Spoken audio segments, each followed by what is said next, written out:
concern, and that includes the peninsula. It wasn't that long ago, you might remember, many people in the Palo Alto and Menlo Park area were knee-deep. The San Francisquito Creek has a history of flooding its banks and hundreds of homes in its path.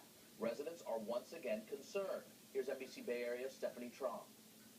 Well, it was around this time of night back in 1998 when the overflowing waters of the San Francisquito Creek began to hit some of the homes in the area, some of the most vulnerable ones across the creek in East Palo Alto, where many of them are below the levees. Tonight, still a lot of concern about what kind of damage this creek can do with the recent rain saturating the ground. The question is, just how much more can this creek take? It was February 1998. There was no warning. When the waters from the San Francisquito Creek, It's such a silent enemy. swept into the Schaefer's Palo Alto home on DeSoto Drive. Once it comes over the threshold, you just look at it and you think, oh, Now 14 inches Right along here. means more than a measurement. and that's your bottom drawer of all your files. I lost all my family pictures. Each time the skies darken with the same heavy gray clouds, conjures up fresh anxiety.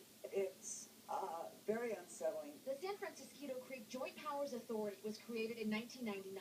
Executive Director Len Natterman says the group's been working to protect the roughly 6,000 homes and businesses in the floodplain area in Palo Alto, East Palo Alto, and Menlo Park. And this system is particularly flashy, and what that means is that it can rise and fall very quickly with a severe rainstorm, a burst of rain.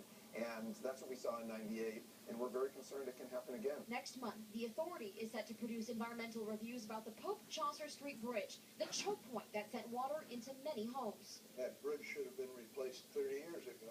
For the Schaefers, the cost of repairs in '98 totaled $35,000. but they say the cost of the constant concern has been the biggest price they've paid, and if there's another flood, We'll probably move someplace else. And I don't have the strength I had 14 years ago to do all the things we did, so I feel much more vulnerable. the Creek's Joint Powers Authority Board plans to approve a project at a meeting in 2 weeks that would widen this creek, build some more levees, and build some flood walls right here in this area. If the funding's all there, construction could begin next year. In Palo Alto, Stephanie Trong, NBC Bay Area News.